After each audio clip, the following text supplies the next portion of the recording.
You could turn it more towards you if you want. Why don't we just scooch down a little bit because the barrier is right there. I want to go that way just a little bit. I don't know if I...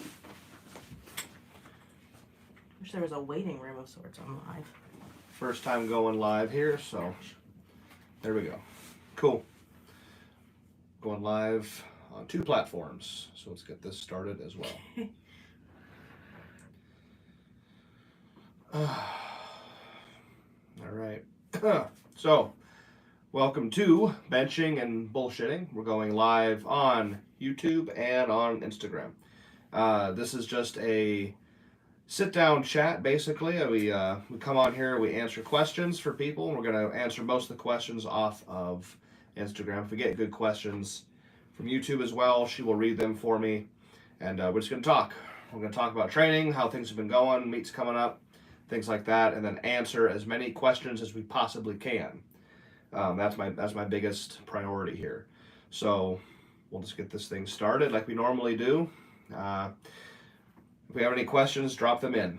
That's what I'm here for, unless you want to just listen to me talk and run my mouth. So, you have cool stuff to talk about today, though. Yeah, not too bad.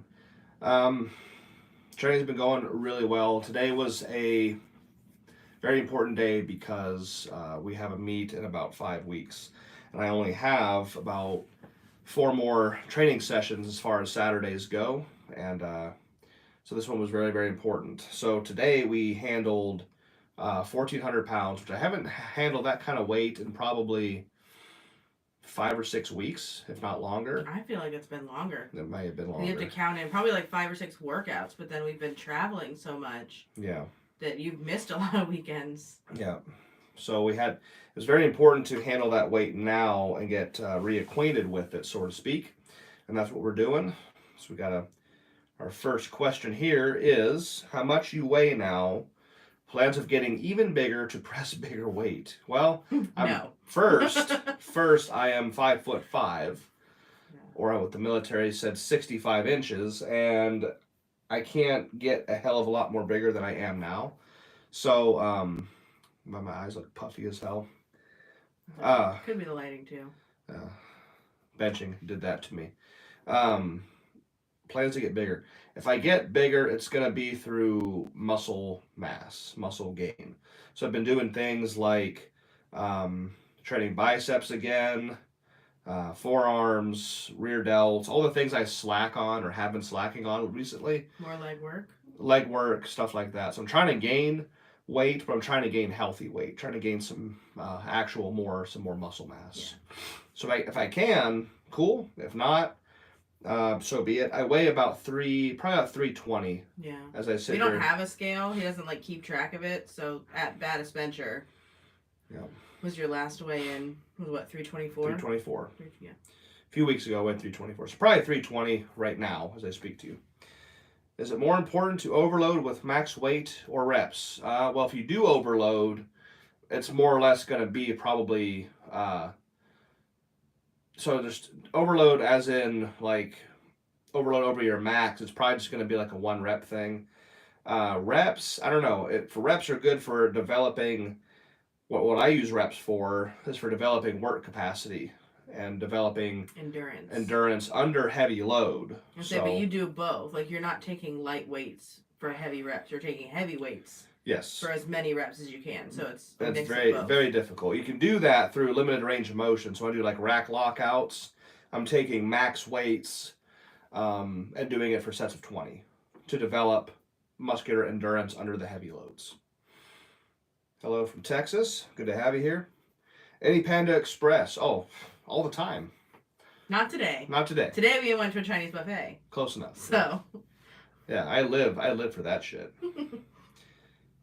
No question, but you're looking good, brother. You will always be my favorite. Armor. Oh, well, I'll be damned. Yeah, I'm clearly not in that shit anymore, happily. And thank you. There were parts that I enjoyed and parts that the really didn't. The ratio is completely off. I hated 99% of it, but I'm glad that glad you were there. Hope you weren't one of the ones who stuck a gun at me through the window. That's all I'll say. If you're his favorite armor, then he probably wasn't. Yeah. Because those guys did not like you by the end. Oh, so fuck them. Broke my number one rule. Do you do anything to strengthen your wrist to handle those big weights? No. I do, like, I've been doing wrist or forearm work recently, wrist rollers and some grip training and stuff like that, just to, I figure if my forearms keep getting pulverized, keep getting, not, I don't like using the word hurt or injured because I'm not hurt or injured. I'm just in pain. You got to think, when you're benching, you got cast wrap here and a compression on the shirt here. This is completely exposed during the bench. And this can get pulverized and hurt very easily. And I've not been working forearms for a while, so I feel as though it's lacking compared to like everything else I've been doing. So did you work forearms before when you were in poly? Nope. I didn't think so. No, but just now, so it's like developed over time. Yes, so over time, your joints, your connective tissues will gain strength and size. I don't actually do anything to particularly to build all that, but I don't know. I'm working on it.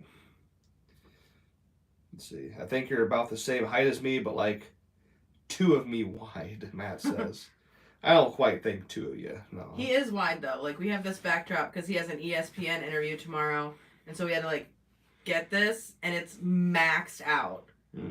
It was very hard to try to figure out how to get it set up to where 2 of us could be on here because he takes up a lot of the screen. And Matt also said, speaking of weight, do you ever cut weight for meets? I haven't cut for a meet in like 12 years, 10 years. 220s? Yeah. Did you ever cut for, no, because 242, you were trying to stay in there. Yeah, I was trying to be a heavy 242 and I couldn't. My body wouldn't let me. So no, I never cut. My 3 H's, heavy, happy, and healthy. I don't like the idea of cutting. If I'm doing all these max weights, super heavy weights, getting super fucking strong and being consistent, and the idea of dropping weight and sacrificing that, I'm like, oh, fuck that. I'll just compete where I want and can weigh what I want. Now, if there's a particular all-time world record that I want to shoot for, then obviously I'd have to cut weight for that, but slowly over time. I wouldn't. Yeah, you're not going to drop 40 pounds in like a month. And I've never actually tried like a water cut, so I don't know how that works. So someday, but not for a while. How do you get your calories in? Well, if I can't eat my calories, I drink my calories. Get a weight gainer. Mostly I've been using the MHP Triple XL 1350, which is delicious. The milk chocolate is just like, it's like drinking candy. But I've recently switched just to have kind of different whatevers, higher calorie, higher densities.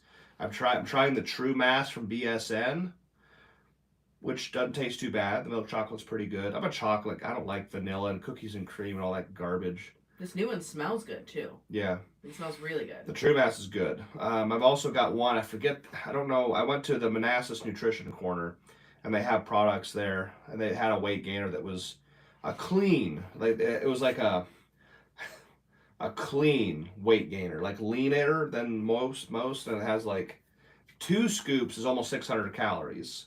So that's pretty high because I usually take about 6 scoops per day. 6 scoops of the MHP is like 1350 calories. And I think 6 scoops of this shit is like 1400 or more, or like 1600, something like that. So yeah, weight gainer. Drink your calories if you cannot eat them. Let me see.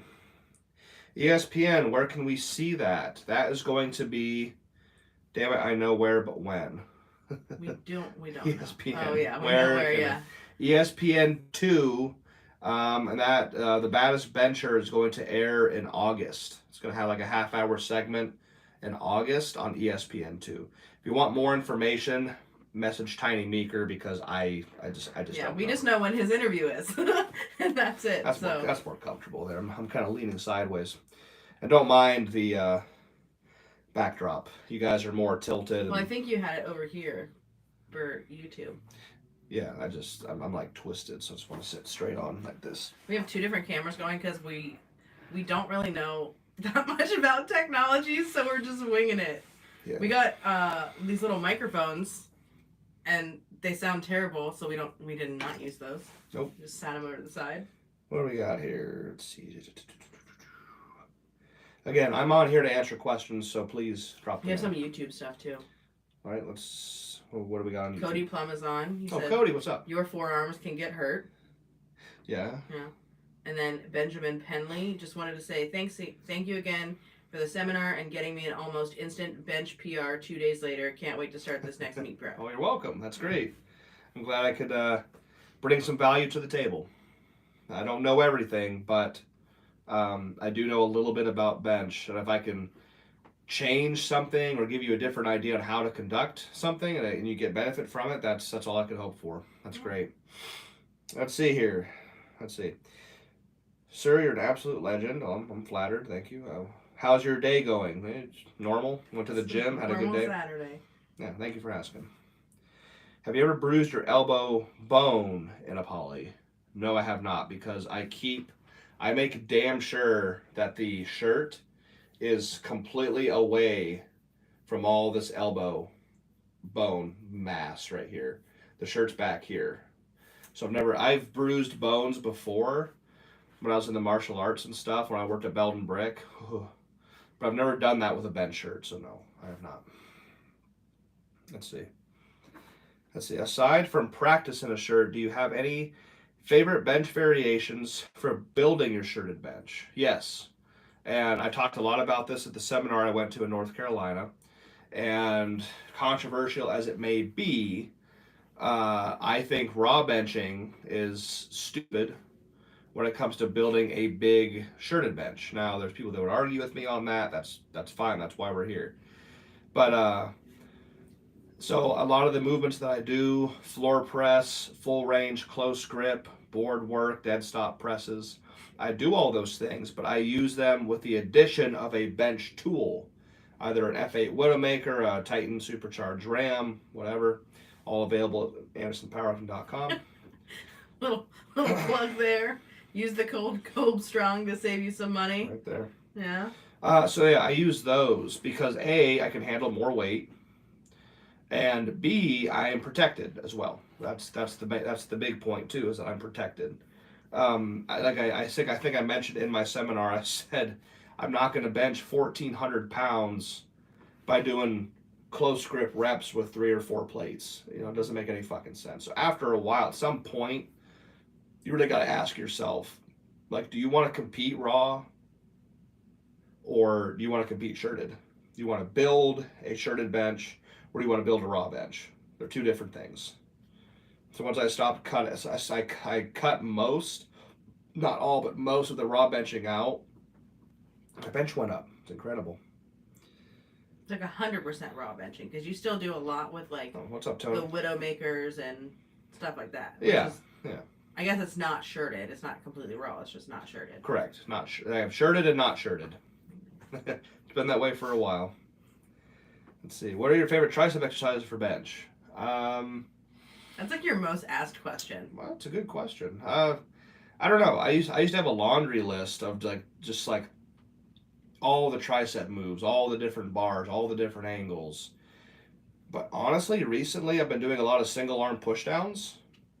Either doing like full range or setting the pin down to where I start from here and extend, or I start from here and extend, or I start from down here and extend. From dead stop, like extend, hold for lockout, stop, like dead stop on the weight tree. Okay, then extend. So working one arm at a time has really brought me a lot of success, because I don't have, I think unconsciously, because we're all different and we have different musculatures, but when you do 2 arms with like a solid bar, you unconsciously use one arm more than the other. I started doing like 2 arm. The rope is really bad for this.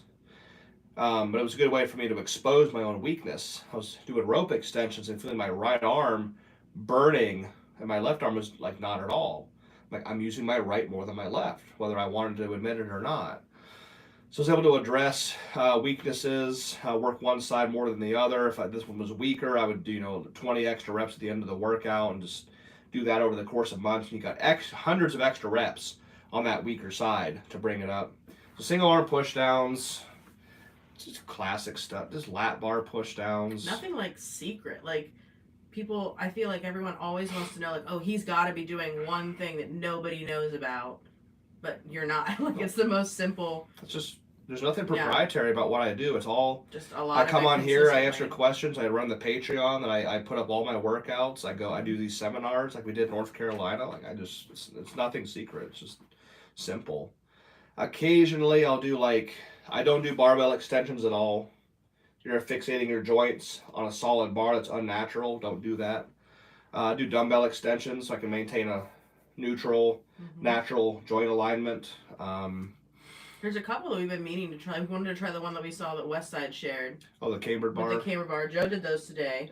Willis did them too. Like everybody's fucking doing it.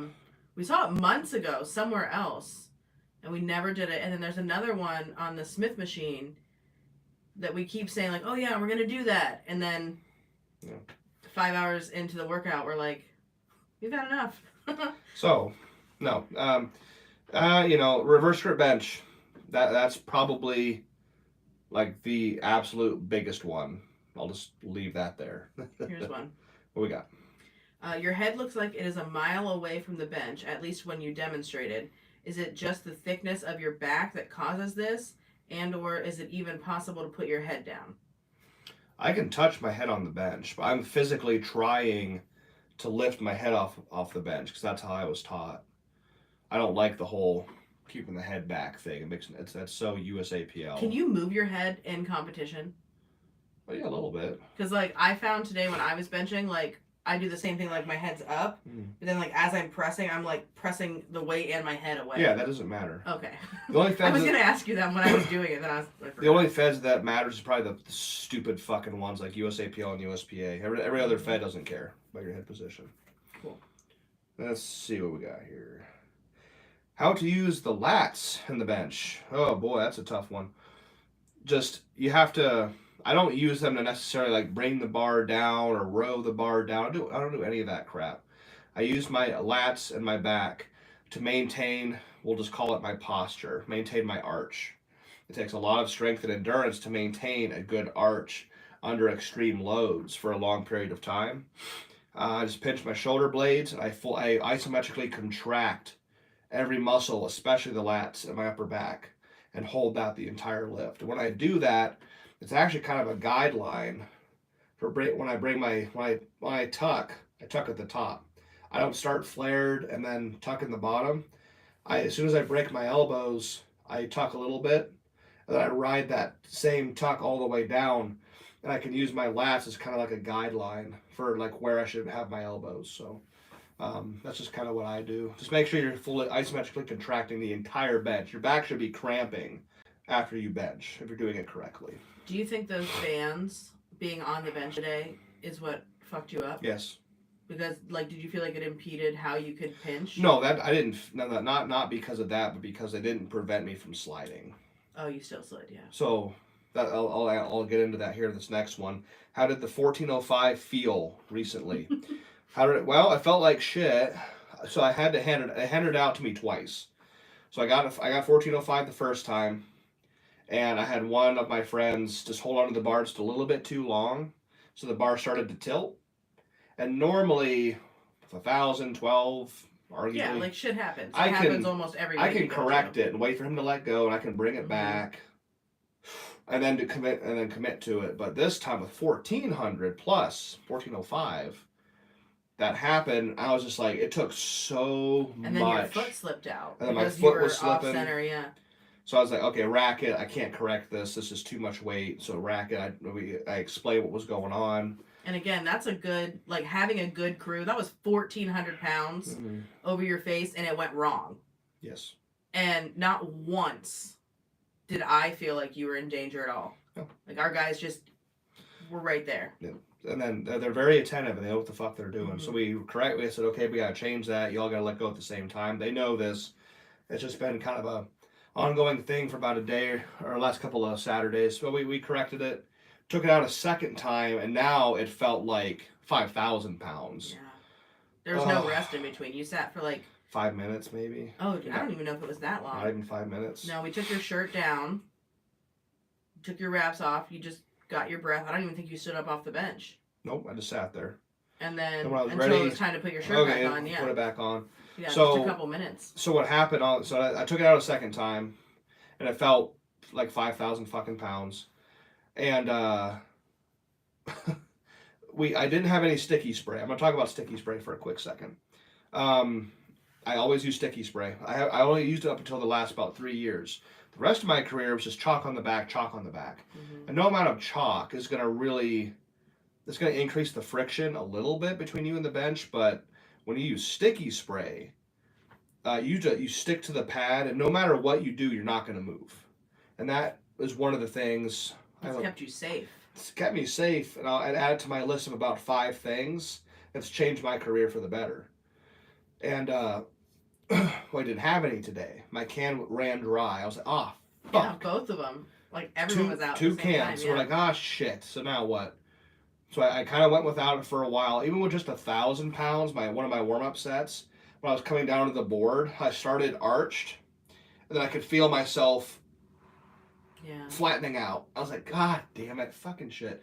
So your legs were shaking so much. Like, I've never seen, I guess I've seen you shake a little bit. The last time you did 1425, not that workout, but the next one, where your legs were shaking, your arms were shaking. That's what it looked like today. My CNS was fried.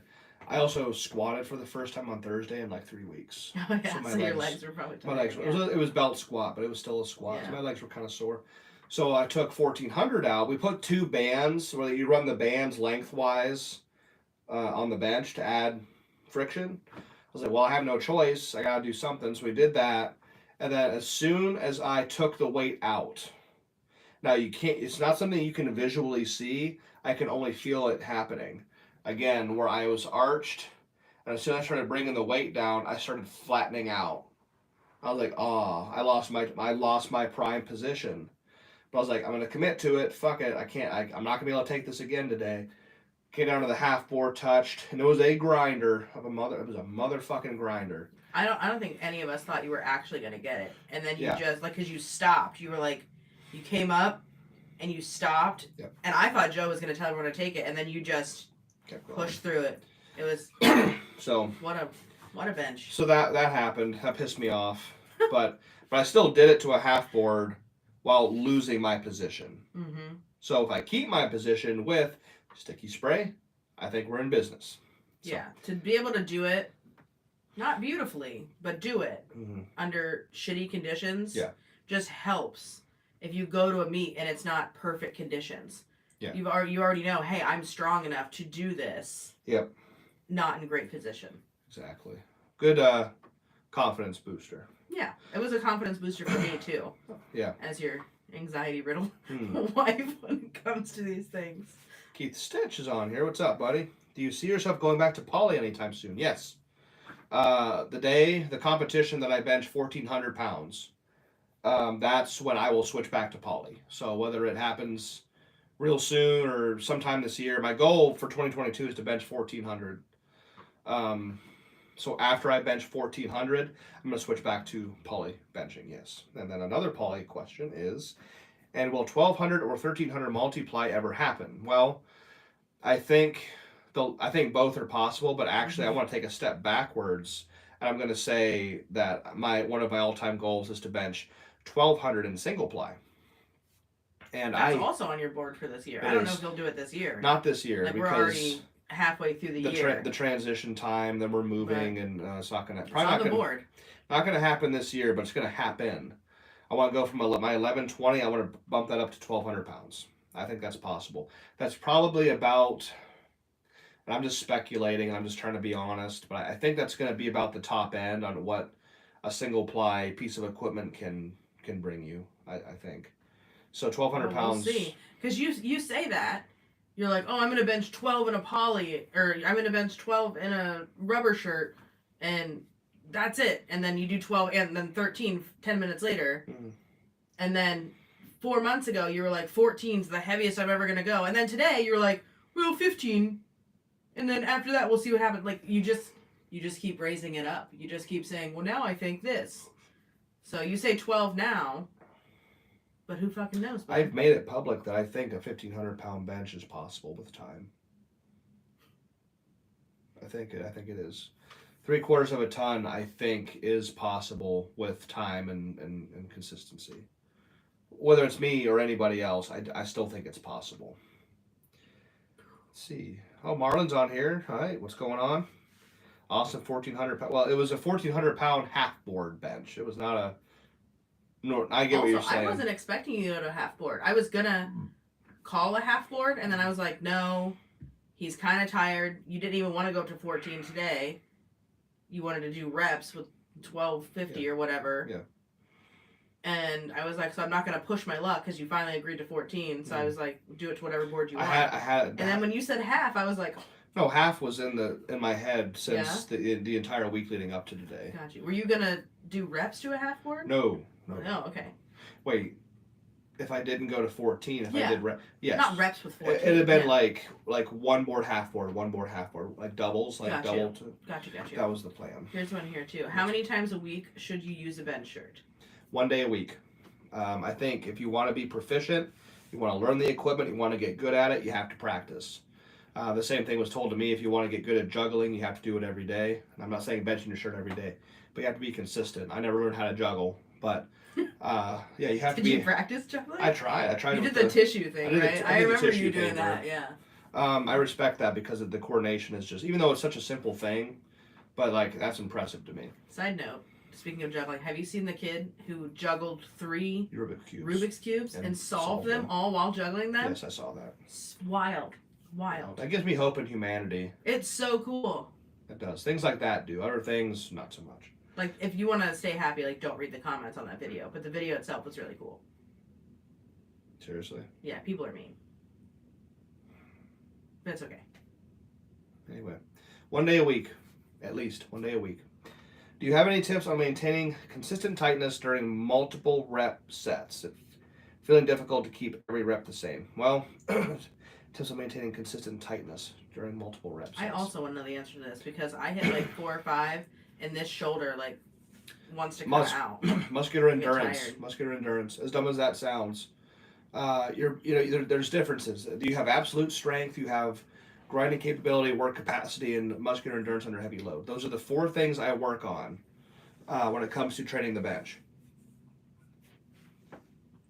So what do I mean by that? So what I mean is when you train your back, when you train your legs, when you train your triceps and your bench, if you have absolute strength in all those areas, you're super strong. What if that strength only lasts a few seconds or 1 rep?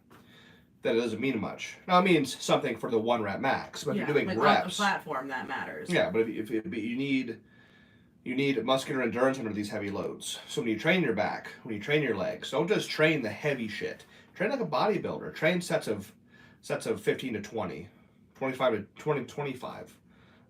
You have to develop all parts of the musculature, not just absolute strength. Everybody's obsessed with just absolute strength, when in reality, you need a lot more. You need a lot more than that. You want to be a well-rounded athlete. When it comes to reps, I think you need more time spent with like high rep stuff and developing that endurance that you need, especially in the upper back and the legs. Absolutely. Matt, do you think using a bench band for max effort will carry over more to your polyshirted bench as much as it will carry over to the band shirt? Yes, because especially one of my biggest things was doing close grip bench full range with a band tool. You're going through the full range of motion with a mechanically inefficient way to bench, because this is mechanically efficient, this is inefficient, right? That's why bodybuilders squat with a real narrow stance to recruit as much muscle fibers as possible, because it's mechanically inefficient, as opposed to a powerlifter squat that's like shins vertical, sitting back, less, we'll call it torque on the knees and the muscles. But you're doing a mechanically inefficient bench with a shitload of weight. That was one of the key things I did leading up to my 1120 single ply bench last year. And actually, that band is there to help protect. It's going to help protect you as well. Like I said, it's all about heavier weight, consistently heavier weight, getting stronger, and also not getting injured. And benching raw is cool and all, but I'm not going to fucking do it, because why would I take that risk? And on top of that, I don't fucking care. Yeah, I'm just totally honest. All right, Benjamin Penley. In feeling the multiply shirt on Sunday, it felt like the layers were not connected except at the edges. Why aren't they glued together or some type of adhesion? Is this what complicates them? I guess, what shirt are you using? Depends on the shirt, because a lot of times... Evil Twins are laminated, right? Well, Evil Twin... Well, no, Boss material. Oh, Bosses, yeah. Boss material is 2 layers laminated or glued together, which makes sense. But if a lot of times you'll see katanas, you'll see F6s that have like stitching going down the sleeves. That's because they're trying to combat... If you have 2 layers on top of each other, they'll move. So it depends on what kind of shirt it is. It might have to be something that gets corrected. Send it back to the manufacturer. Hey, put some stitching on this thing. I guess that was the point of grid stitch, right? Grid stitch, and then that was, like reinforce it a little bit. That was part of the point, and to reinforce it. But it's also, I don't like grid stitch because it's preventing the shirt from doing its job and stretching. That's another reason I'm not a big fan of multiply. There's so many more variables of things that can like move and go wrong. Single ply is the way to go because it's 1 layer, it's so less complicated. Yeah, but I guess like it makes sense to not have them laminated because say when you're moving it, your top layer is stretching out first, your bottom layer is still like not getting as much stress. Sure. And then as that bottom layer stretches out, like they're stretching and moving independently, just on top of each other. Yeah. So that's strange. I'd say either get that fixed with some stitching from the manufacturer, or he said it was the orange metal shirt. Oh, the orange. Ooh. We don't know anything about metal, really. I've heard 0 good things about metal bench shirts. I'm just gonna be completely fucking honest. Even the guys that were sponsored by them, they love the suits, they love the deadlift and squat suits and the wraps. Hate the bench shirts. They just can't make them. They're very fluffy. Like I wonder what material. Like, it's a very odd material. Because they're like, it looks like a comfortable shirt to wear. Well, I tried one at one of Fabi's a while ago when we were in Iron Chamber back in like 13 or 14. Very comfortable. Yeah. Very odd. Very, very big. The chest plate's like this fucking big. Like, you can't even see my arms. Like, oh, weird. Huge fucking chest plate. So the metal shirts suck. Just saying that. That's He's so blunt. Any certain level to jump into a triple ply F8. Well, you're gonna need some definitely a strong underlying base of strength before you can handle the kind of weights that the triple ply will allow you to handle. But I will say, just because a shirt allows you to handle certain weights doesn't necessarily mean that you should. Yeah. You guys got to start thinking about bone mass at some point, and tendons, because ligaments, all that. People are snapping their arms in half because people are blowing pecs in these shirts. Well, that's when they wear them too big. And I mean, it's still. I'd never heard of anyone blowing a pec in a shirt until these. Yeah, I don't know. And I remember like the shock the first time we saw it happen. We were like, "What the fuck?" Yeah, just He's in equipment. What's happening? Yeah, I don't know, man. I would I don't know exactly what your parameters are, how big, how much you weigh, but you definitely, and the biggest thing I'll tell you is work slow. Don't be in a rush. If you put 600 pounds on the bar, I'm just using an easy number, and it flies up and almost comes out of your fucking hands, and that's the most you've handled by like 200 pounds, don't think you can put 700, 800, or 900 pounds in your hands. Take that and start doing reps with it. Work slow. Yeah. Take your time. Don't be in a rush. That's all I'm going to say. And my comprehension of your benches are in gear or with slingshot in rams, and all the raw work is mostly reverse grip bench, just to make sure I got it. Yes. Yeah. That's exactly it. Raw work being tricep work. Precisely. That is exactly it. And reverse grip bench is just going to save your shoulders and pecs anyhow. How do your hands feel right now? Oh, they hurt. Can't really see it. I saw they're a little more red and puffy than normal when you were scrolling. They hurt a little bit. What's up, Mike? Good to have you on here. What's your opinion on equipped category? Should all band shirts be in unlimited? Well, all band shirts are in unlimited. Unless specified. I guess all band shirts. Yeah. Sorry, my brain shut down. I was just thinking all shirts, yeah. Yeah, all... Now, there are lifts that get put in as multiply, and that's shitty. Well... But for the most part now, I think open powerlifting is, if you put it in multiply, they're putting everything in as unlimited. Unless you specify. Unless you specify that it's single ply or multiply. Like, the meet director has to actually put that in there. So, yeah. equipped categories are awesome, and band shirts are in the unlimited no matter what. Cody says, the metal jack is built weird. The chest plate has multiple seams. I never got much out of mine, but I like the Ace. Comfortable for sure. Oh, okay. Yeah. I mean, people that use them never had like complaints on the construction or how they were built. It's just they couldn't get a lot out of them. You don't see a lot of big benches that way. The heaviest bench I've seen on a metal shirt was Vincent DiZenzo's 900. Well, that's still a pretty good bench for. That's a really good bench, but that's it. That's no 1,000, no 9. Because all the other 1,000-pound plus benches were done in either Titan or Overkill, SDP, Titan, all the other major brands. But yeah, Vincent. Who mentioned an Overkill?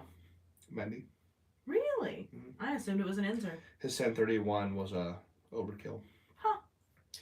And he did mostly denims. I think he did a couple in his SDPs, and then he went to an Overkill after that. We found a video the other day of Jim in a denim shirt. It was just in the gym, I guess, when you were messing around 7. Mm-hmm. Right around there. You had just gotten 7, or you were working towards 7. And it's on Facebook, and it was in 2011, so it's like the worst video quality ever. But that was still kind of cool. It's not even good enough to try to post it anywhere because it's so bad. Dinosaur technology of 10 years ago. But immediately, like, you can tell, like, even with shitty video quality, I was like, oh, that's a denim. Mm-hmm. Like, nothing looks like a denim. Let's see. How many calories do you eat? And what's your gaining tips? It's not as high as you would think. I'd probably at around 4,000 to 5,000 a day, maybe 6 at most. We don't track it. He just eats a lot. He just had a shake. That's why he's sitting here burping. As long as I'm not hungry. If I'm hungry, that's a problem. Yeah. There's always best tip: every 2 hours, get something in your system. Every 2 hours should be a meal or a shake, or a meal or a shake. Every 2 hours. Now, if you're working out, that's a little different. You have to. You don't want to drink a fucking protein shake halfway through. But you still get some calories in, I guess, because you're drinking like drinks and intracarb and what is your body armor? Body armors and gummies and stuff like that. But every 2 hours, you should be getting calories and protein in my opinion. And as far as gainer, for a while when you were first bulking, you made fat shakes. That was a big season of bleh for a while. 20 pounds in 4 weeks. That was pretty fucking awesome. That's when the CPAP really came in handy. Oh, it did. What's the reason for raising your head on bench? I've always heard when you raise your head, it makes it more likely to allow your shoulders to round forward. No, so I was taught how to bench by Adam Hicks and Tracy Weiler.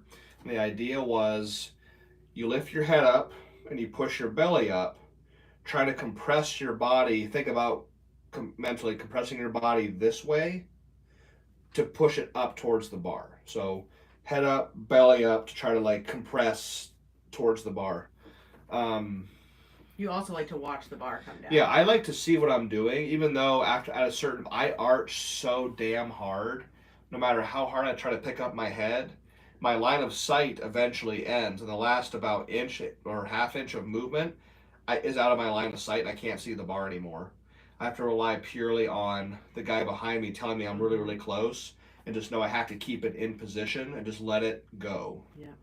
Otherwise, I'll dump it. So I'm trying to actually physically look. When's the last time you dumped a weight? Oh, it's been years. I mean, like, keep that up. We're not out here trying to do that, but I learned patience in benching. That's So because you'd rather just push it back up and not touch than go out of position. Instead of getting impatient and trying to like force a touch out of position and risk dumping, I don't do that anymore. I just keep it in position. If it won't go, I just push it back up. Yeah, which is extra important in these band shirts. Yes. Because if you dump, all of that elastic energy is just going to shoot your arms away from that bar, and that's where all these big spooky dumps come from. Yep. Spooky dumps. Spooky dumps. Never say spooky dumps to me ever again. I'll try not to. With the F8, do you try to pull the weight into you? No, I've never actually done that a day in my life. I back off. I give more of the weight of the bar to the material. I do that with poly. I do that with band shirts.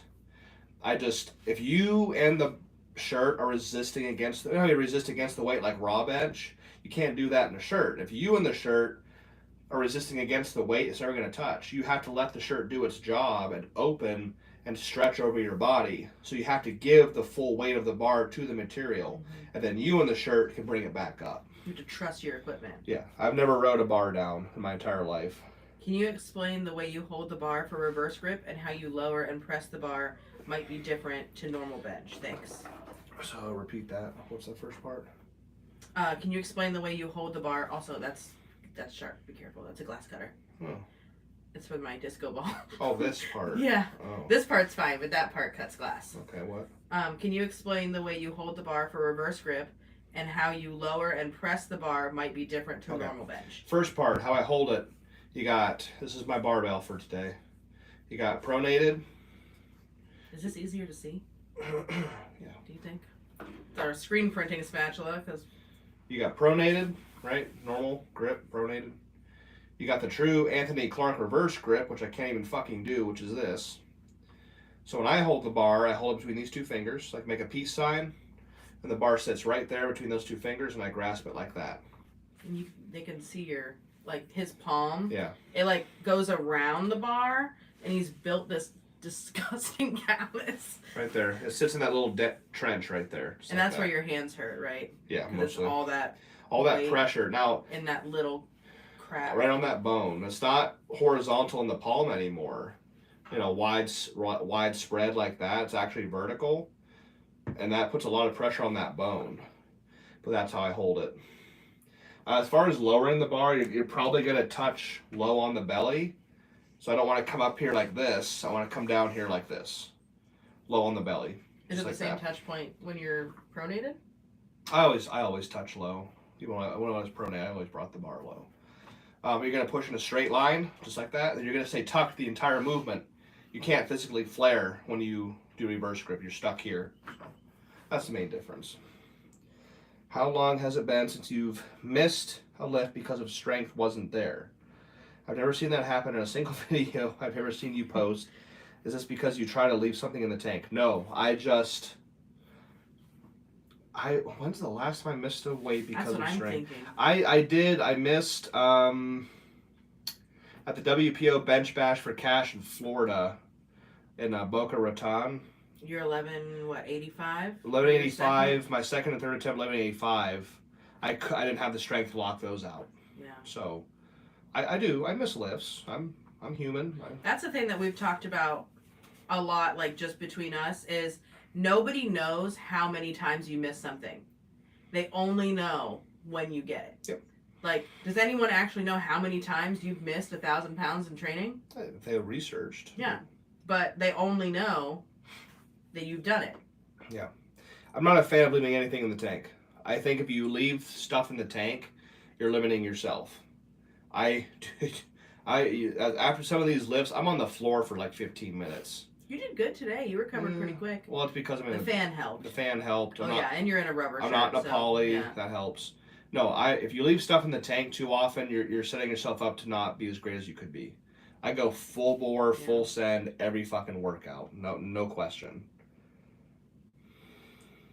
Mike says earthquake bar for military presses is very important to me. Well, it's important to me, just not the overhead press part. I was like, what's a military press? It's overhead. Overhead press. Gotcha. Amber did those though with the band bell bar. Yeah, I don't do anything overhead ever. Nope. I'll teach you how to juggle. Teach my 2 and 4-year-old. Okay. That's cool. Cool.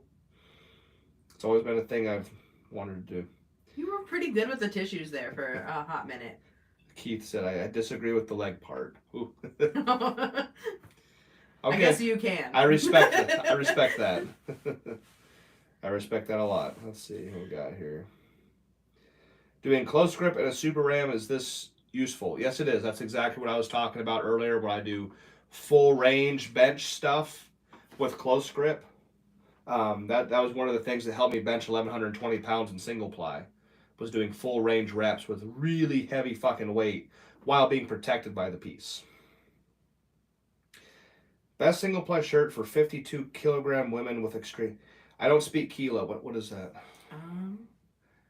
I don't know what 52. I don't know. 100. Let me try. I'll get a calculator. 120. Is it 2.2 times 52? Yes. 114. Oh shit. I don't know how long-limbed or tall or short that would make you. So, but I would assume either an F6 or an angled sleeve katana, single ply. F6s are built for arched benchers only, so it's a good option. Katanas are built for flat or arched. So if you're arched, you have to get the AS or the angled sleeve katana. Would be absolutely banging for someone of your height and stature and arch. Do you have hair hanging down on the other side? Yes, you do. That's my least favorite part of this mohawk is when he looks like a creep. Virginia's about to crack $1,000 in an overkill shirt too. Okay, good. Cool. Polly, yeah. good. Look forward to seeing that. Hope We're he really does. excited to see who the next Polly 1,000-pound bencher is going to be. Yeah. We're really keeping our eye on Duncan Hunley. Mm-hmm. He's a fellow Anderson athlete. Super great kid. Super nice. I say kid, but he's like 24, 25. Yeah, so he's he's not that much younger He's than younger us. than us, so he's a kid. Yeah, he's going to sneak up in a Polly and be cool to see a couple other people do it too. Yep. Gotta plug my phone in, y'all. Okay.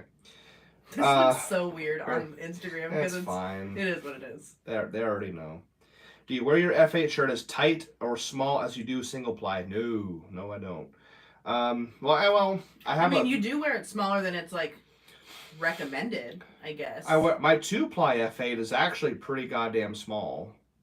So, but there's no comparing the two. It's apples to oranges as far as the construction and how they work. So the answer is no. I wear my single ply shirts way tighter, but I do wear my F8s somewhat smaller than what's recommended to by the charts anyway. Yeah. How many bench shirts do you have? Oh, Jesus Christ. I have like... Probably, if you count Polys, you probably have 12 or 13. I was going to say 14, so that's close. And then you've got 4 F8s. F8s. So Yeah, 18. So probably between just 18. under 20. Yeah, not even 20, but close to it. Well, and some you have that are like loaned out to friends. Like we've got certain people wearing a couple of your shirts. So the ones in the house, probably 18. Yeah. I've lended out quite a few of my shirts as well. Yeah. How fast do you go up in weight to save forearms? I don't know. I just go up heavy. Yeah, it just works up normal. I don't think about it. My forearm pain is like an afterthought. I just go up super fucking heavy. It's gonna hurt anyway. I know it's gonna hurt. Just go. I just full send. Don't give a fuck. Yeah. Just worry about it afterwards. I don't limit it based on that. I just go for it. A lot of like recovery tools and stuff after. Are you from planet Earth or Mars? I heard superhumans are growing there. Be cool if they were. No, I'm definitely from Earth. You're from Earth. I'm just like one of you. Lame little Earthling. I make mistakes. I put one leg on at a time. You put one leg on at a time? Pant legs. Pant legs. So yeah. How often do you upchuck after a set? Well, it's not been a while. It's been a while. It's not been recent. Since you got the bucket. When I was in poly. That's probably the When switch. I was in poly benches, I would almost vomit almost once per week. So much so that like our friends Amber had gotten a bucket that says like the Cold Strong barf bucket, and it's got like benchers and puke. It's great. I've used it more than he has. Always RPE 10, he says. Very short. Oh, you're very short? Then yeah. But I'd say either a F6 or an angled sleeve katana, AS katana, would suit you very well. She says she's very short. Okay, gotcha. I would imagine being that light, being short. Yeah. I should try equipped. Yes, you should. Duncan is from around where I'm from. Yeah, see, Tennessee or Kentucky, one of the two. And he's in North Carolina now, right? North Carolina. How do you feel about Stickum spray for raw lifters? I think it's absolutely That's gonna help you stay safe, yeah. Now a lot of times, so the fuck it, I don't have a filter. The gay feds like USAPL, USPA, they don't allow it. They don't allow it. They don't like it. They want to limit their lifters as much as possible. IPA, APF, the feds that care about their lifters want the big lifts, allow it. And in moderation too, though. Like, don't put so much on that it's stuck on the fucking bench and ruins their pad. it's not gonna. It comes off with alcohol. Just take I alcohol. know, but like a lot of those same feds won't let you have chalk on their benches. RPS. You know? RPS is the one that Even IPA, like at Baddest Bencher, you weren't allowed to have chalk on. But anything. you could use all the sticky spray you wanted. Yeah. And I think they didn't say anything about sticky spray is superior to chalk anyway. No amount of chalk is gonna keep you match what sticky spray can do. I recommend it for anybody that wants to bench heavy and be successful. And also on your shoes. Sure. Because you never know what the footing. Sometimes it's carpet. Sometimes it's rubber mat. Sometimes it's YMCA gym floor. Like, depends on where you're at. Yep. Also, this YouTube comment made my heart very happy. Oh. CJ Morgani said, can one hire Kate to cheer for them during a big lift? Your benches are great to watch, but hearing her lose her mind is the cherry on top. That's very flattering. Thank you. Yes. I actually hate hearing myself afterwards, like we're on video and like listening to it. I'm like, Jesus Christ, I sound like a fucking demon. Like, mute that. Why am I so insane? But I think it's awesome. Lose my shit. Yeah. And I'll probably cry. If I know you, even if you come up and you're like, hi, I'm so-and-so. I'm going for a record today. I'll sob. I'll cry. Yeah. I'll scream and cry for you, for sure. When Tyler Butcher squatted 1140 today in single ply, she was fucking crying in the gym. Crying in the gym. I'm proud of him. I'm going to cry again if we talk about it. But the heaviest single ply squat of all time. Mm-hmm. Ever. And he's our friend. This is so cool. I am going to cry again. Team Anderson. Ooh. With the big W. Gotta reel it in. That's a W. I was like, what? This is W. Yeah, that's what I did. See? This is weird. This is a bird. That's a bat. Oh. Remember Batman with the penguin? No! What? Yeah. The penguin was doing it on the ceiling. He's like, ooh, it's a bat. The penguin was doing that? Like Danny DeVito? Yeah, with his weird penguin hands. He was like that. We have to watch that again. Ugh, I don't know. The penguin one? Yes. And the Arnold's Mr. Freeze. That one sucked. No, that's my favorite Batman movie. That was the worst one. With him and Poison Ivy? Yeah. Best movie. I guess they were told, like, hey, you're supposed to be in a comic book. We're making this, so that's why it looks so goddamn cheesy. And it was so cool. Like, Mr. Freeze, like, was he a bad guy? Yeah. Was he doing it for love? Yeah. Yeah. Okay. Hey, Jimmy, I just joined the chat. Do you do much raw work with band tension? I don't do band tension on anything, ever. Doesn't like it. I like straight weight. We compete with straight weight for max singles. We don't compete with boards. I use boards, I'm just saying. We don't use box squat. We don't box squat. We don't floor press.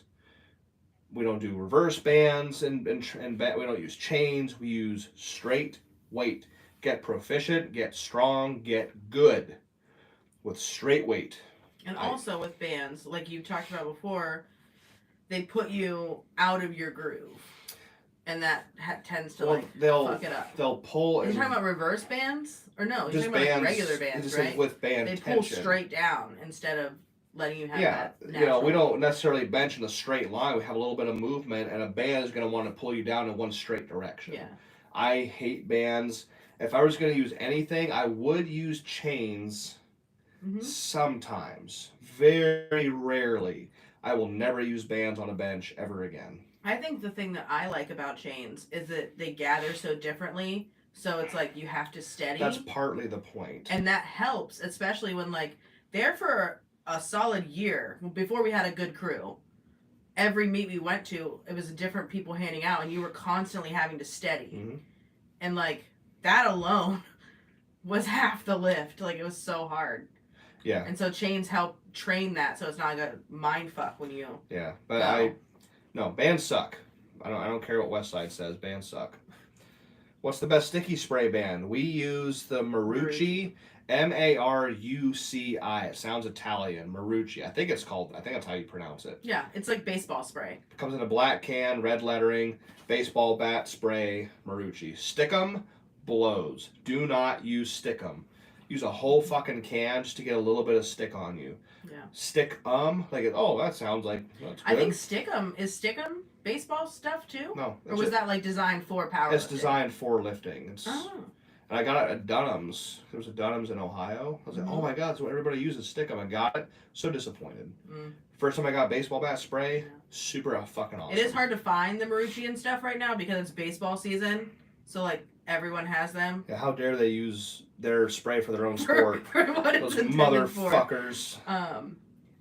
This may have been asked already, but how many days a week do you bench? What program do you follow? Love watching your heavy-ass floor presses. 2 days a week, I bench. 1 shirted, 1 not shirted. I don't follow any programming. I do my own shit. Yeah. And then he did talk about reverse grip earlier, but he wants to know the benefit of reverse grip benches. Do you do them often? All the time? Anytime I'm not in a piece of equipment, I do reverse grip for everything. I'll even use for reverse grip for some equipment as well. When? Benefits. I bench 900 pounds reverse grip in a band. Wow. Sometimes I feel like I don't pay attention to you. Oh. I'm so sorry.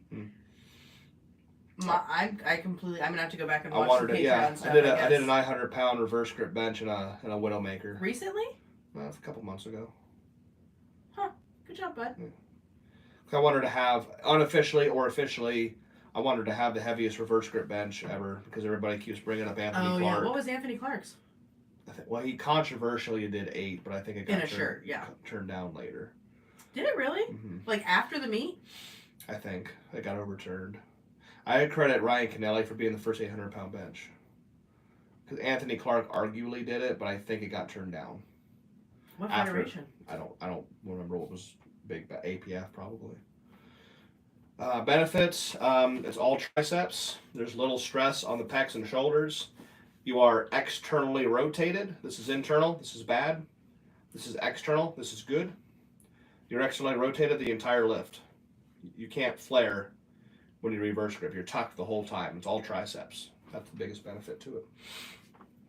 Matt, I've never used sticky spray, but I think I need to get some because I've missed some benches from sliding on my own sweat. Dude, yeah, yes. That's the biggest problem. Just get some. Now, in the gym, I spray the pad. Because it's our pad. It's our pad, who cares? At the meet, we can clean it off ourselves, yeah. At the meet, you got to spray your back. But don't be afraid to use a lot. Dude, get it. It will change your fucking life, I promise. Also, if you have training partners, like, have them really dry you off before you go up. Like, really dry it down, let it sit dry for a second, then spray it. Yeah. Once it's sprayed, like, try to do it, like, last minute. If you spray it on top of your sweat, it's not going to be good. You have to be dry first. We learned that the hard way, too. Yeah. And use a lot of it. I should probably invest in fucking Marucci and, like stocks. Yeah. Maybe. We can look into it. Now, we have so much trouble finding Marucci, and we're telling everyone to go get it. No. Don't get it till I get some.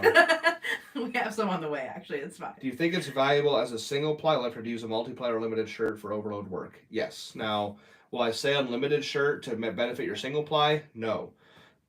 Use the same material. Use poly and poly.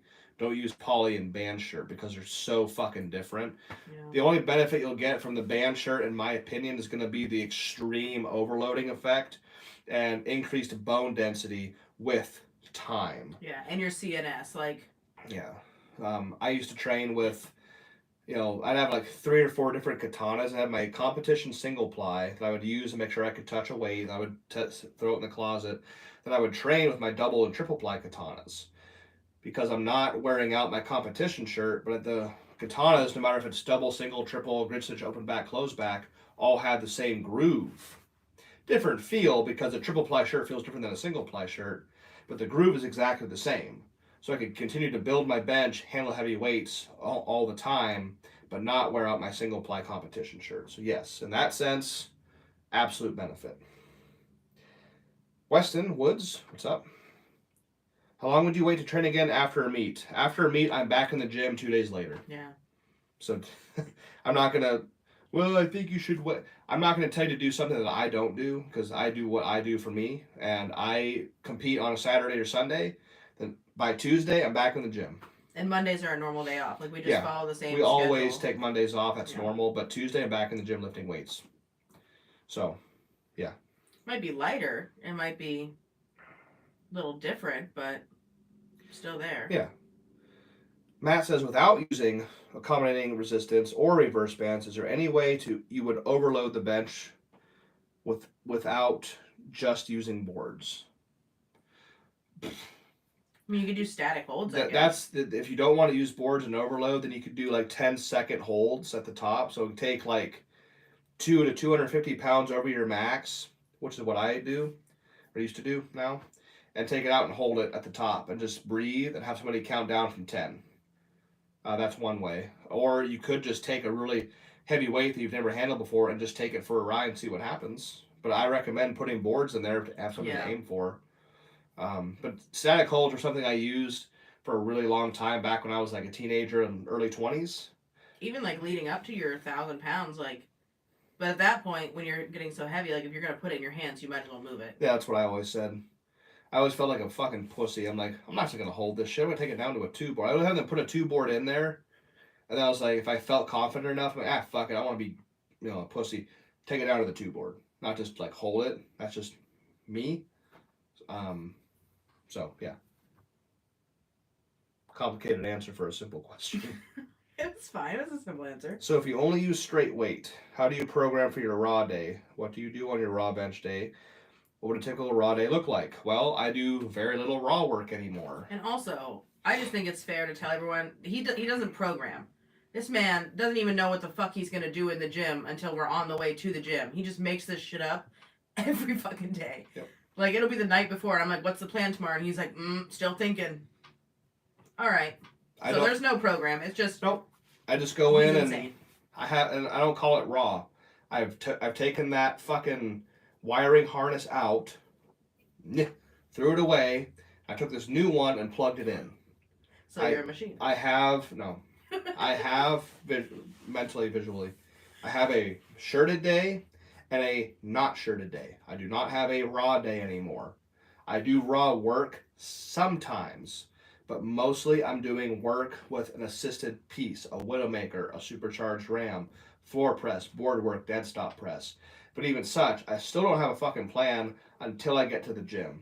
What am I feeling like? What should I do today? Do I want to go super fucking heavy? Do I want to do something different? Do I want to floor press? I don't know. Yeah, what accessories have I been doing? I never know what the fuck I'm doing. What haven't I done in a while? I've never been programmed by anybody. I've never been coached, never been programmed. I do my own shit. And I wish I would have told myself that back when I was like 14 years old when I first started. Because I wanted to be like Ryan. I wanted to be like Scott and Gene. I did what they did. I'm like, I want to be the next Ryan Kennelly. So I do his training. In reality, the way Ryan trains is perfect for Ryan Kennelly. The way Scott trains is perfect for Scott Mendelson. The way I train is perfect for me. So... I mean, it still got you somewhere. They still taught you a lot. They did, but like I would do things a certain way, and I would get results. But I thought it was wrong to train that way because nobody else is training that way. I'm like, well, even though I'm seeing results, this can't be right because nobody else does this shit. And I would stop. And I wish I never did that. Backwards a little, yeah. Just do what you do for you that works for you. Don't try to copy other people. You might have talked about this before, but has the raw record ever been of interest to you? Imagine holding all bench records raw to unlimited. Nope. Never interested me. If I ever compete raw, it's because I want to. Yeah. I'm not going to bench raw to please anybody else but myself. It also just feels more dangerous, which I know sounds insane because you're benching 1,400 pounds. Well, I would definitely have to start juicing. Yeah, I would, and that's the part that scares me. Not even a question. I would have to be on something. Because we just don't know enough about it that scares me. I would have to start cycling and doing anabolics, PEDs. People call them PEDs or whatever. Yeah, I guess. I don't even know. And if I ever do it, it's because that's what I want. Mm-hmm. I'm not going to do it to prove a point or to blah blah blah. Like fuck you. I'm not. But raw aside, he does have. We literally have a goal board of like. Single ply, multiply, unlimited benches in 4 different weight classes, 12 records that he wants. He's got 6 of the 12. Yep. So there are still a lot of records. Even like that one raw record is just one record. That doesn't. No, raw does not interest me at all. I want to do this sport. I always say I want to do this sport for decades, not just years. Yeah. And I attribute my 18 years of lifting, 14 years competing, with 0 injuries to being in equipment the whole time.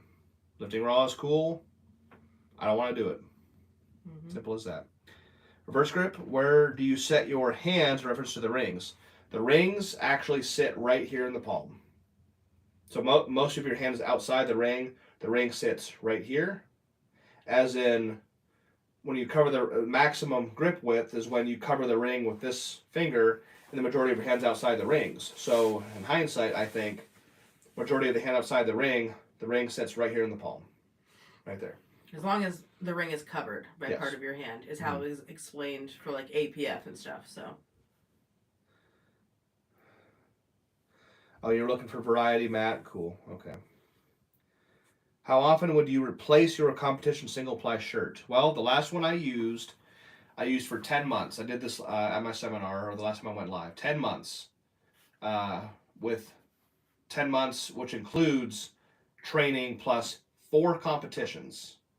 And I had 0 alterations done to it. So if you break them in properly, there's a break-in process that you should do to break them in properly. Mm-hmm. I think they can last close to a year with minimal tear of the runners here and there, just a little bit. You know, I've had tear of the runners super fucking bad. Depending on the shirt too. Like, this is for super katanas. Like, he can't speak to Inzer and all the rest of them. But for the shirts that he uses, Titan Super Katana. This is the longevity of it. Oh, Thomas said, Jimmy, he sent me the Marucci sports stuff. Send me the link. Thank you, Thomas. Thank you very much. Oh, we're down at the bottom. Fine, I got caught up. Cool. Man, I know this is going to sound corny, and you probably hear this all the time to the point it's annoying, but thanks for helping motivate me for Sure to Bench. That's not annoying at all. That's really nice to hear. Yeah. It's helped guide my training a lot. Good. That's cool. I'm glad I can inspire. If I can help anybody get better, whether it's indirectly or directly, through talking or messaging, and anybody on here, feel free to message me at any point. Brian, you asshole. What do you say? What's your raw bench? What's your raw bench? I should have known that. I just like, I just say, like, I don't. The same guy, I don't know who the fuck this guy is. It's alright. No, it's not a big deal. Right. Not you, Brian. This one guy, I don't know who this weirdo is. He always messages me, or comments, as far back as like a year ago. And he'll comment, mad respect, bro. I'm like, okay, you're a bro. Great. But what's your raw bench? I always say I don't. And the thing is, if they stick around or do even like 30 seconds of research, they'll see. They can check your page. Like the same page they're commenting on, go look at the other videos. Listen to a podcast. I used to say, oh, I used to be fine. Oh, 135. I'm trying for 140 next week. Now I'm just like, I don't. My favorite, like, I guess, answer to that is from the Talatis that, like, raw is easy. You bench raw every day. Any person on the planet can bench raw. Raw benching is the fucking bar. Amber. Hi. It takes a lot more to get into a shirt, you know? Anybody can raw bench. Well, all the experts on TikTok would argue with that. Is the Marucci something I can get on Amazon? Yeah, you can get the equivalent. Just look for baseball bat spray. The actual Marucci was on there today. Dean ordered 2 of them. Yeah, it's got a weird, like, the picture on there isn't the black can. Yeah, it's like a blue can. It'll be like a can with like a guy with a baseball, like swinging for a ball. But just look up baseball bat spray, and I'm sure you'll find it. Yes. Yeah. You should tell him your raw is at least 1. Yes, just 1. Just the number 1. Now I just say. You could just not say anything. No, I do. I just say I don't. What's your raw bench? I don't. Like, fuck you. Like, that's the only question you want. You don't want to know anything else. Like, how do you train for this? How do you do that? Just raw bench. All right. I know. Cool, man. They just want to see what your strength is in relation to theirs. Yeah, well. What bench tools do you like the best? The Supercharged Ram is a fucking nice piece. And the Widowmakers by Rob Farrell. Single loop, and double loop. Notice I didn't say double ply.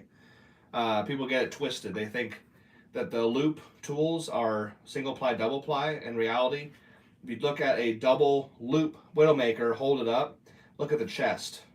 You have 4 layers going across the chest because each loop goes across the chest twice. So a single loop Widowmaker is actually a double layered piece on the chest. It's a pet peeve of Jim's. He I'm was being really specific. angry about it for a while. No, I'm just like, no, it's at look how thick the chest. If you have a triple loop tool, you actually have 6 layers. You have 6 layers across the chest. It's so yeah, Widowmakers and supercharged rams. Do you like the Widowmaker more than the supercharged ram? Oh, same. Yes, I do. They're stronger. They're much easier to put on. Much easier to get on, and it's a simpler, much more simple construction. Much easier to get off. When I got stuck in that ram that day and almost had a panic attack, I was like on the verge. I wanted to cry. I didn't want to bench anymore, and then I put the Widowmaker on, and I was like, all right. I'll quote I can't directly quote. I can't remember, but I'm a big fan of Elon Musk and SpaceX, and he always says like, with his meetings with his engineers, saying like, okay, what did we unengineer today? What did we simplify today? What did we get rid of today? So like you take the supercharged ram, it's got the chest piece, it's got the sewed on arm cuffs, it's very complicated. But I like that part of it because it mimics a bench shirt more than any other tool out there. But the Widowmaker is so much more simple in design and almost superior because of its simplicity and strength. Yeah. So there you go. They both have their perks. Yeah. I currently use a 61 F8. I wanted to go to up to a 3-ply. Should I size up or keep it the same size? I'll ask you one question, Big Mare. When you wear that 61 double ply, can you grab the bar at maximum width by yourself? Just answer that one question. Raw, only a broomstick, else it's too heavy. Just tell me you took a swing and benching a broomstick once. I'm actually going to probably say that the next time it asks. Amber says, you nailed it. I think if they're not being trolls, then most want to know the raw numbers because they have nothing else to compare it to. Yeah. Precisely. I know. You know, if someone's like, oh, I can throw a baseball as hard as I fucking can and it goes 30 miles an hour, how hard can you throw a baseball and how fast does it go? Like, people just want to know in relation to that. So Big Mare, no, I can't. Okay, so then yeah. So that means I would say go up a size. Yes, because now if you said if it was big enough on you where you could grab it by yourself, then I'd say stay the exact same size and go up 1 layer. But because if you have trouble doing it, if you have somebody helping you get your hands out, that means it probably fits right. I would go up a size if you're going to go up a layer. Yes. Yeah, and then on here. The first time I tried a black Bench Daddy slingshot, I felt so many different things happening in my body that I've never felt before. Felt like I'm having to quickly answer more questions than raw. Yeah. Raw, you do this. Sure did. You can't do that. Yeah. There's a lot more that goes into it. But you can't tell anybody that because it is cheating. Bud. God, you're such a grumpy ass sometimes. What is the best bench press accessory for raw benching, rep ranges? I think volume is the key and training at a mechanical disadvantage. So if you bench with a mechanical advantage for your raw one rep max, when you compete, you should probably use your best leverage bench. You know, your grip, your arch, this is mechanically efficient. So train like this. It's mechanically inefficient. Go on incline, train like this. Floor press with different hand grips and positions and pausing, stuff like that. Train the lifts that you suck at. Train the lifts that are hard for you. That's what I recommend. That just reminded me, like, a while, but when you first started your Patreon, you used to say something like, train the stuff you suck at, or like you would come in and be like, okay, what sounds like the worst thing I could do today? Yep. Like, what's the hardest thing? What do I not want to do the most? Yes. Like, do that. Here's 4 options. Which one sounds like it's going to suck the most? Yes. And that's what you would do. Yep. Do the things you suck at. That takes a lot of mental because toughness I can't tell you what the best accessory would be for raw because I don't know where you're weak.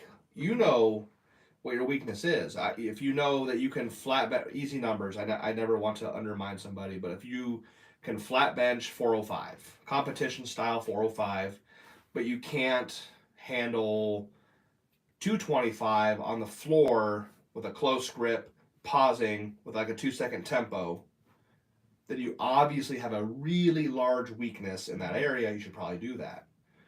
So it just depends on what you guys are feeling like, oh, I have this weakness, I don't know how to fix it, just reach out. Shoot him a message.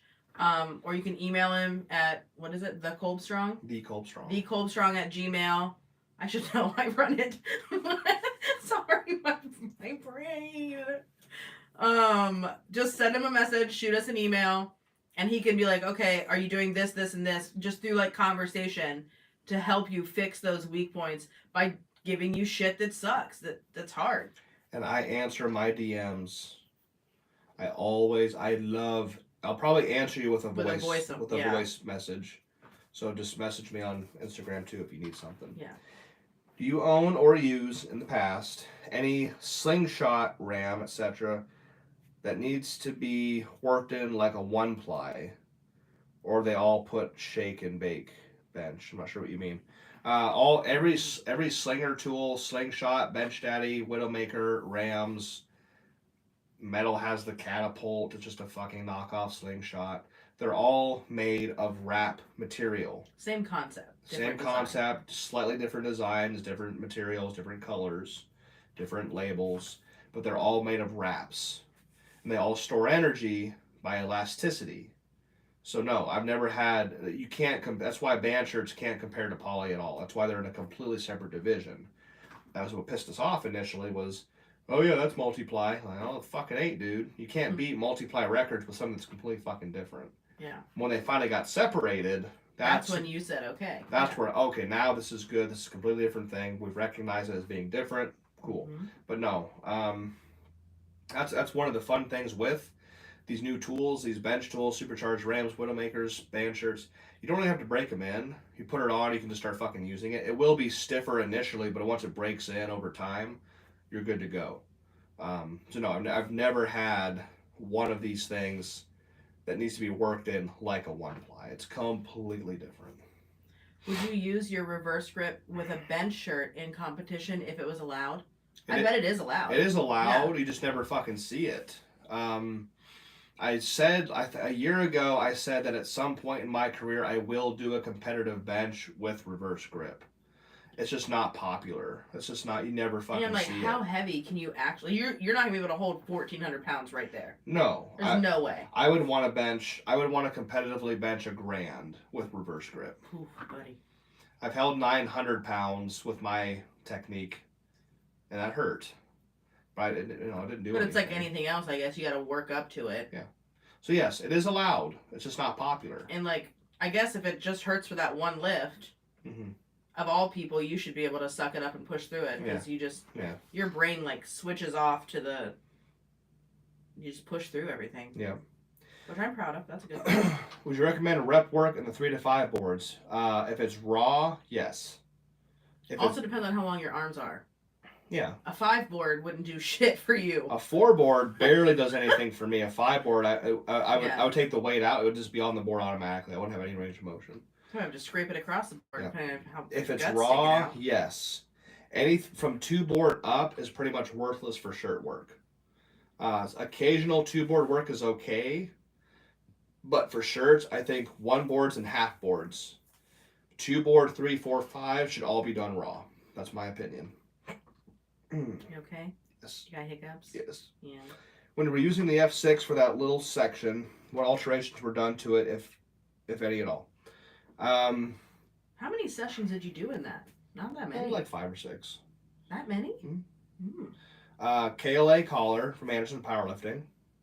Use this code. Kolbstrong. Yep. They won't be able to see that on YouTube. There's no. Well, see.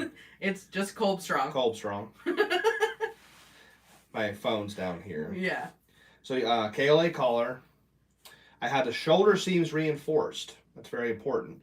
The F6 construction is just taking 2 flat layers and doing this and then sewing right there. And when you flip it inside out, you have the seam of the F6 on the chest. So I had the shoulder seams reinforced to where it looks like a katana. That's good. I had the sleeves shortened and tightened. He gets them shortened on every shirt because he's got such a short area. Humerus bones are super short. So that's like if you have long arms and you don't need them shortened, or if you have short arms and you do, like that's all personal preference.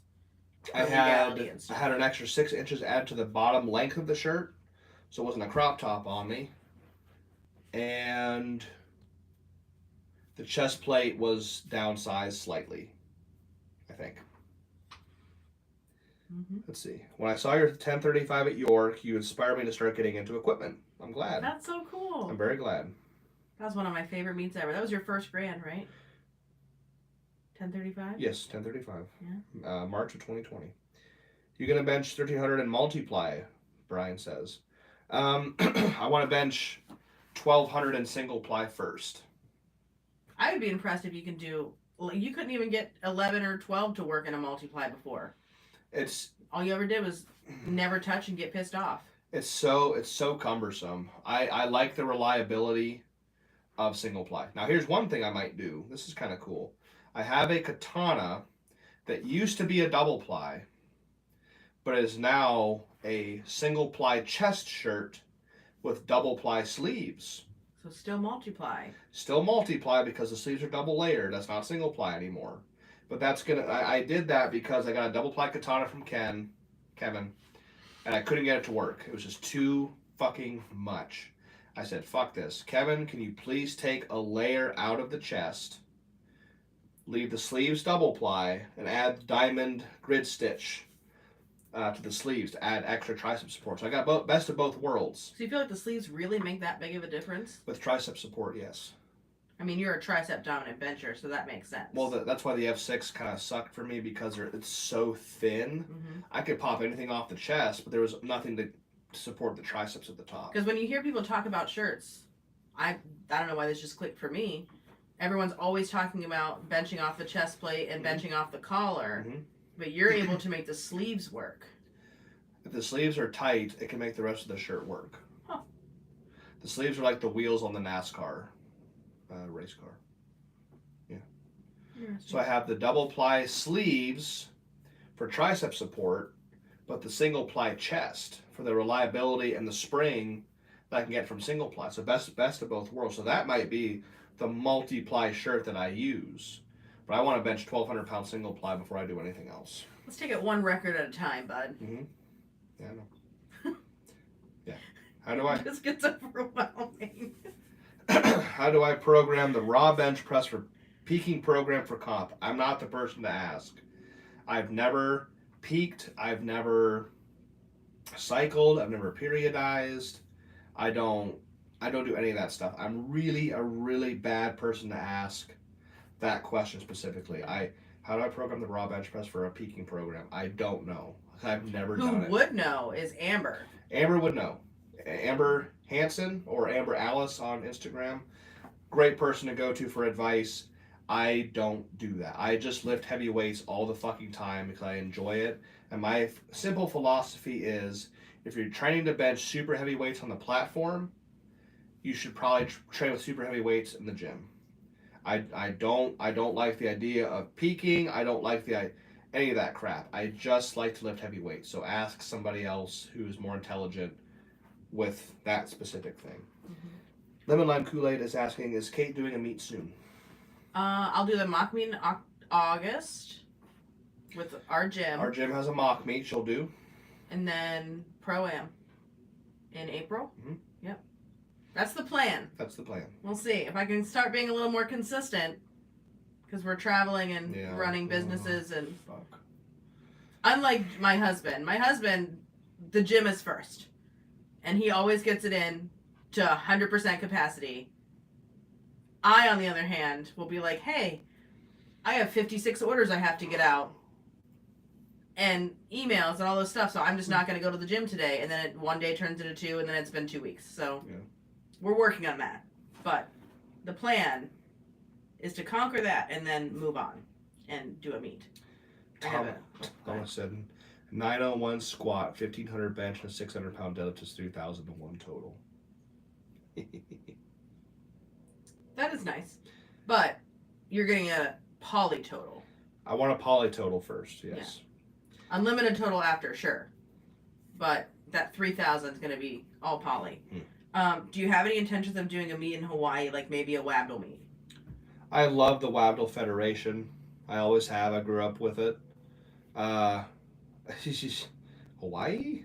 I'm going to say, just because it's Hawaii, probably not, because I've seen a lot of stuff from people in Hawaii, like natives of Hawaii are begging people to stop coming there because they're running out of resources. Like the natives don't have access to like water and food and stuff because all of the resources are being allocated towards tourists, and tourists are coming there and just making life miserable for natives, and they're polluting and they're jacking up the cost of living for people in Hawaii who already don't have resources. So like for me, I have no desire to vacate. Like I'm sure Hawaii is beautiful. It's gorgeous. But I have no desire. What? It's hot? Or is it just like a hot button topic? I don't know. That is why I would not want to go to Hawaii.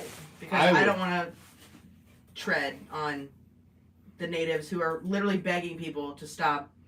They're like, if you give us a year so we can get our shit together and stop struggling so bad, cool. But the government's like, we need money. Anyway, so that's my answer. I guess I have to. But if you wanted to go to a Wabdo meet, I can't afford it. You also hate flying. That would be a hell of a flight. Dude, Imagine getting stuck on a plane with a kid behind you all the way to Hawaii. I wouldn't make it. And you'd fly over water. That freaks you out a little. I don't see that in our future, just because of that, but also the cost. I would love to, but I don't think that's going to be in the future for us. Mm-hmm. When you buy the Widowmaker, do you get the recommended size according to your body weight as suggested on the website? No. It's a good guideline, but I just do it by trial and error. Rob sent me 3 to begin with, like a while ago, of different sizes, and I was like, oh, okay, I'll try this one. Yeah. Depends on single loop, double loop. I just get so like for inspirational purposes only, I guess I'm 5'5", about 320 pounds. With a single loop, I use a medium. With a double loop, I use an XL. I've tried the large because my buddy has one, and it's just too fucking extreme. The XL is about as much as I can tolerate. So medium single loop, XL double loop. So someone compare that to the chart and I guess figure it out. Mark Selyukov, I don't know if I'm saying that right, said, I'm not scared of Alfredo. So I don't know what the backstory on that is, if there is one. I'm not afraid of Alfredo either. I don't know. There's no like comments from Alfredo on here, so I don't know. Okay. We're friends. I'm not afraid of him. But I just thought that was funny. We were both Unless slaves. he's not talking about our friend Alfredo and he's talking about pasta. I don't know. No fucking clue. But we were both slaves to the same fucking institution, so. How long have you been lifting for? 18 years as of last month.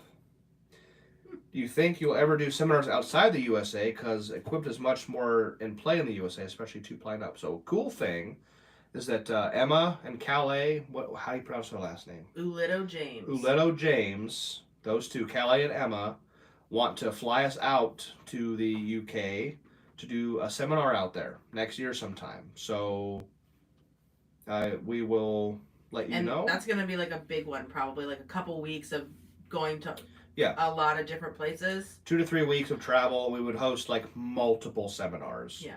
They want to fly us out there for us to do that. So that'll be next year sometime.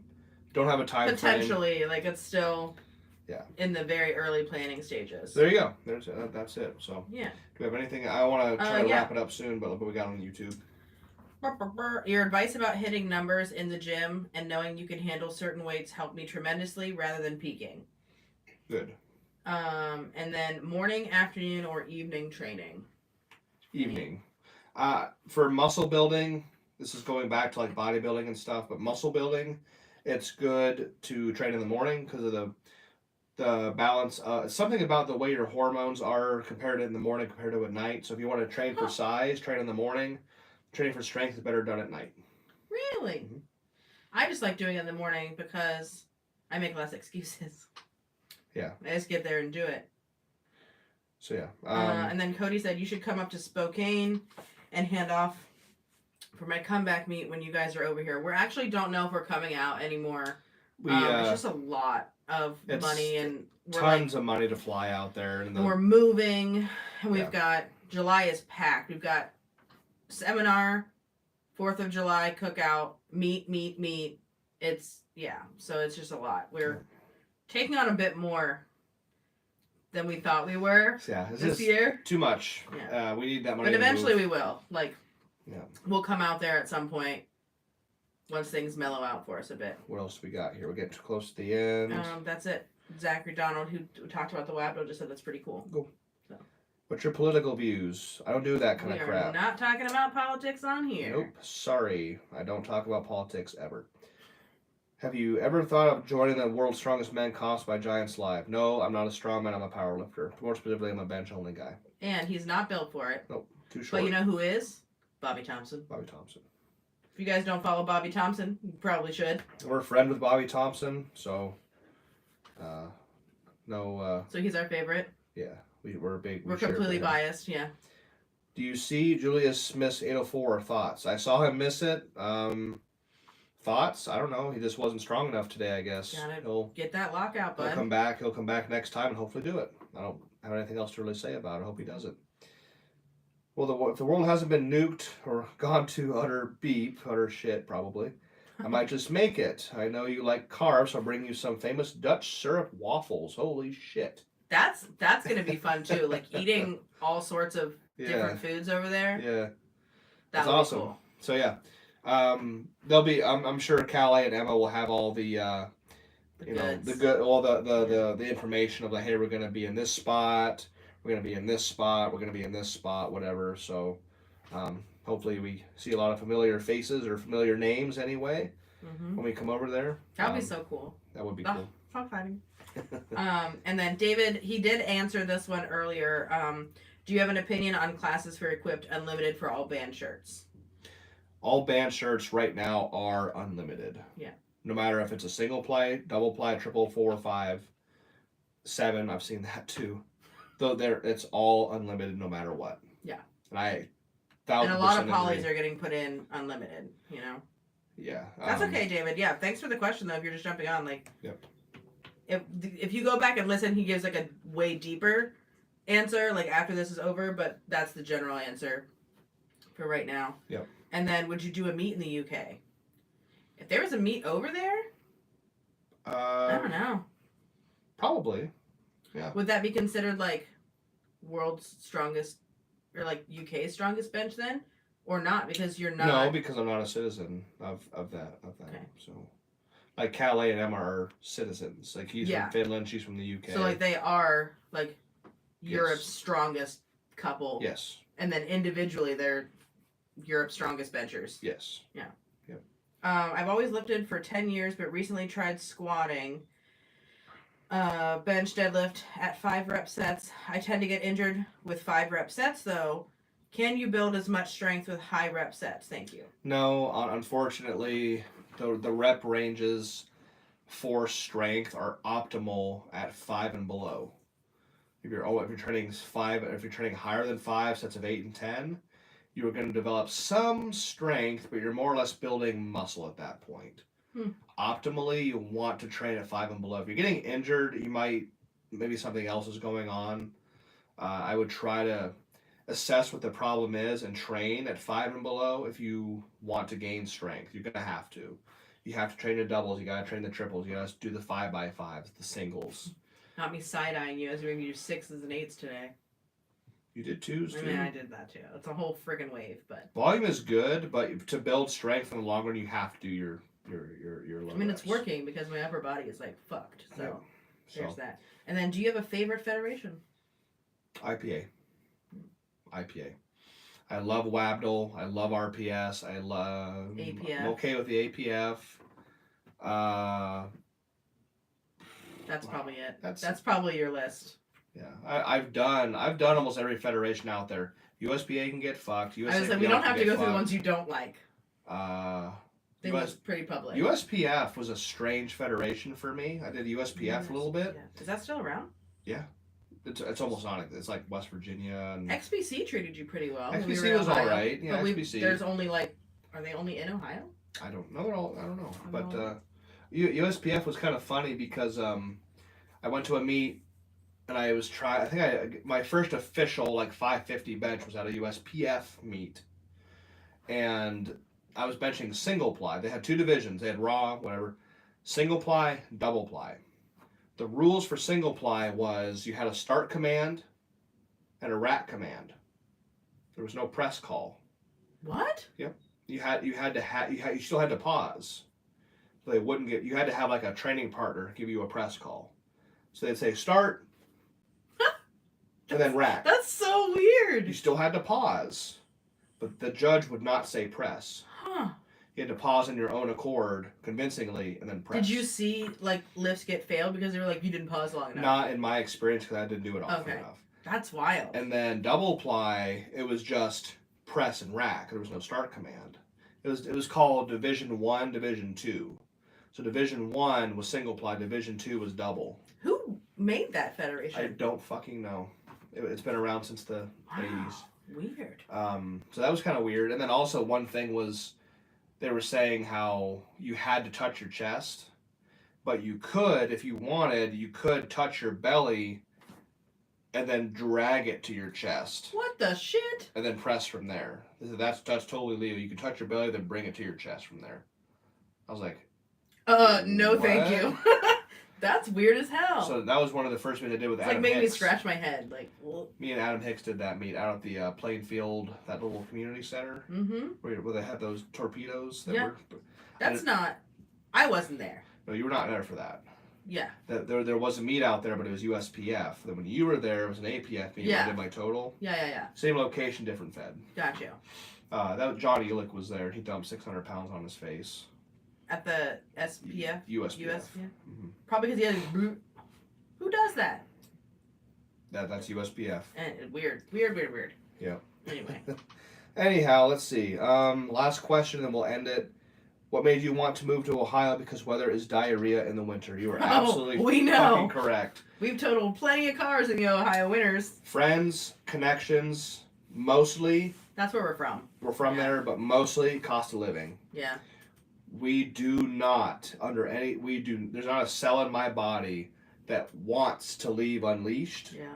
With the family and the friends we have there. But unfortunately for us, we're just not getting anywhere. As adults, we have to make an adult decision. We cannot live in Virginia anymore. Our rent just keeps going up. We're living in the slums of the state. We can barely fucking afford it. Yeah. It's so fucking expensive. And we've outgrown expensive. this place. Like, we run 2 businesses out of 468 square feet, and we live here. We have 3 pets. Yeah.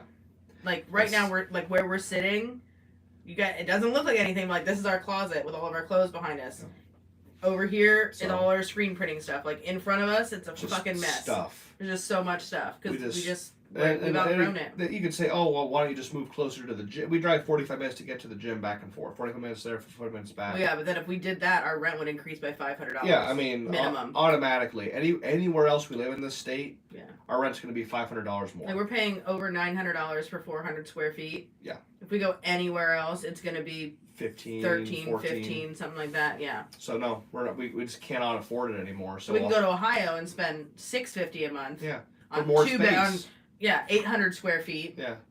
All the apartments even single bedroom that are an extra 300 square foot, single bedrooms are $300 to $400 cheaper than this. Yeah. That's what's drawing us back, is the price. Yeah. We're excited that we're also going to be in that area where we've got so many cool lifters and gyms, and it seems like from Ohio it's faster to travel everywhere than it is from here. Yeah, because you don't got garbage ass fucking traffic like you do in this fucking state. And I get to be by my grandma and my sister. Yep. That's great. So there you go. That's the reason why we're going back to Ohio. Is purely, really, it's financial. Money. Yeah. So. Money and growth. Yeah. All right. Good talk, bud. Good talk. Glad to be on here with YouTube. Yeah, this is the first time we were ever live on YouTube, so that's exciting. It will get better over time. Yeah. This will get. We're gonna get another chair, so we're not like. Yeah. Sitting like this. It's not that short. It's just the difference in height of the chairs. So thank you all for being on here. Thank you for hopping on. Thank you for hopping on. Saturday nights, generally we go live. I like to answer questions, get as much information out there as possible. We do have a seminar coming up in the Boston area at Mass Iron. If you're interested, it's actually in Hanson, I think is what's Hanson. Hanson, Massachusetts. There you go. Hanson, Massachusetts. It's like the greater portion of Boston. I don't know. It's only an hour from Salem. Yep. So we might It's our anniversary week too. Yep. 9 years. Yeah. Yeah, 9 years. So. Wedded chaos. So if you're in the Boston area, make it over to Mass Iron Barbell for a seminar in person with me. Tickets are on sale right now. You just got to message Mass Iron. We go live on Saturdays after our bench workout, so I like to go live and talk about what's going on, and answer, most importantly, answer questions and get them answered. So. And then this will be up on YouTube. It'll also be on our podcast, just the Cold Strong Power podcast. Spotify, Apple, anywhere you listen. It's like 8 or 9 platforms up there. We also have a scholarship. Oh, you can't see my shirt, but we're on a scholarship for young lifters. She is. You guys can check that out. What am I? No, Amber. She is. I bet Amber's from there. Oh yeah, she is. If you check out Cold Strong Scholarship, .com, we've got a website on Instagram. We give away money to young lifters. Yep. And we're gonna host a fundraiser. Yes, I have next month. I have a bench panel coming up, about 11,000-pound bench pressers. Myself, Rich Putnam, Ryan Kennelly, Scott Mendelson, Tiny Meeker, Tony Carlino, Rob Farrell. We're all hopping on. We're going to have a live bench panel to where you can all answer us questions live. Yeah. Tickets will go live here, I think, hopefully this week. Yeah, I'm going to put it together, well, probably tonight, actually, when we get off here. I'll make you some dinner. Yep. Make you some rice. Yep. And chicken with salt. Yep. That's it. Yep. Because he's so boring. So everybody have a fantastic rest of your night. Have a good rest of your weekend. We will see you next week here on the Cold Strong Power Podcast doing benching and bullshitting, one of our favorite things to do. Have a nice rest of your weekend, and then we will see you soon. Thanks, guys. All right, now I have to...